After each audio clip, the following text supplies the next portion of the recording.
Shalom saudara-saudari yang dikasihi Tuhan, berjumpa dalam program Panggilan Iman atau Call of Faith, dan saya percaya setiap kita yang merindukan Tuhan, yang mengandalkan Tuhan, kita pasti mengalami anugerah berkat Tuhan yang besar. Berkat Tuhan berbicara tentang penyertaannya, kasihnya, dan jaminan dalam hidup kita sampai kepada kekekalan. Jadi saudara, tetap sabar, semangat, dan tetaplah setia mengikut Tuhan apapun kondisi yang kita alami. Ada satu hal, pertanyaan yang sangat penting, bahkan ini ditanya kepada diri saya. Pertanyaannya adalah, mengapa doa orang percaya tidak dijawab Tuhan Yesus? Kok bisa ya? Kok kedengarannya aneh? Tetapi ini yang seringkali banyak orang yang dialami. Saya percaya bahwa ribuan janji firman Tuhan, janji perkataan firman Tuhan ini pasti digenapi dalam perjanjian lama sampai kitab perjanjian baru, Kejadian sampai Wahyu. Semua beribu-ribu janji Allah pasti digenapi, karena kita punya Tuhan yang hidup. Tetapi banyak orang yang tidak mengalami setiap doanya atau jawaban doanya. Sedangkan Tuhan Yesus sendiri berkata, apa saja yang kamu doakan, aku akan melakukannya. Kata apa saja itu bukan berarti seenak-enaknya kita, semau-maunya kita. Dan juga bukan berarti kita tidak bisa meminta kepada Tuhan hal-hal yang besar, hal-hal yang kita butuhkan. Tidak seperti itu juga. Tetapi kita harus mengetahui bahwa jawaban Tuhan tentu berbeda dengan kemauan manusia. Hanya manusianya tidak mau sabar, selalu menuntut Tuhan. Dan saya akan bagikan dengan secara sederhana, ada beberapa hal doa orang percaya tidak dijawab Tuhan Yesus. Yang kesatu adalah karena ada dosa yang tidak diselesaikan di hadapan Tuhan, atau ikatan belenggu dosa.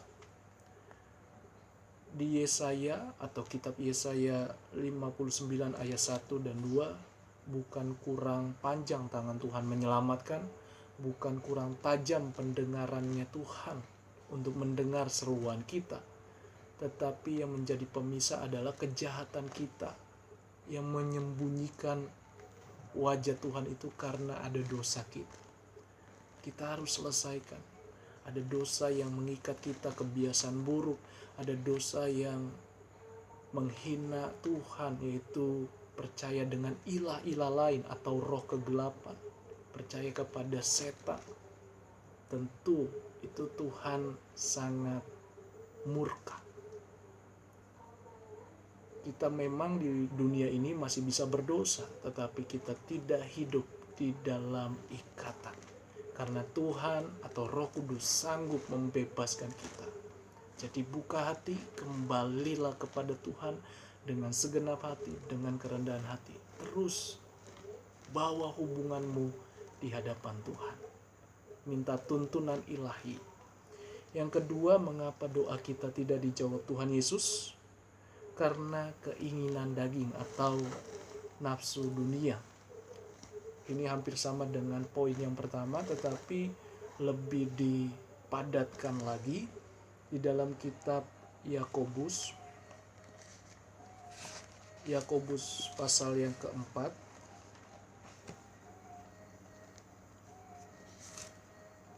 ayat yang ketiga. Atau kamu berdoa juga tetapi kamu tidak menerima apa-apa karena kamu salah berdoa. Sebab yang kamu minta itu hendak kamu habiskan untuk memuaskan hawa nafsumu. Jadi doa kita karena tidak dijawab terlalu berlebih-lebihan. keinginan daging kita yang kita banggakan, yang kita utamakan, tidak memuliakan Tuhan. Sekali lagi saudara meminta hal yang besar, Tuhan tidak marah. Tetapi kalau hanya ingin kesombongan, ingin kehebatan kita, bukan Tuhannya, ya tentu tidak dijawab Tuhan. Ini contoh saja, kita tidak bisa bawa pesawat atau mengendarai pesawat terbang. Tapi kita minta pesawat, kita taruh di rumah kita. Sedangkan rumah kita tidak cukup untuk landasannya, penerbangan. Jadi hanya untuk apa? Keinginan kita. Ini hanya satu contoh saja. Jadi mari kita sesuaikan apa yang kita minta, apakah itu untuk kemuliaan Tuhan. Tetapi jawaban atau tidak dijawab doa kita yang ketiga adalah karena Tuhan Yesus mau menyatakan mujizat terbesar. Jadi jangan cepat-cepat ambil kesimpulan, tetapi kalau kita belum dijawab doa kita, di balik itu semua ada rencana Tuhan. Iblis selalu menggagalkan rencana Tuhan, tetapi Tuhan tidak ada yang bisa menggagalkan rencananya.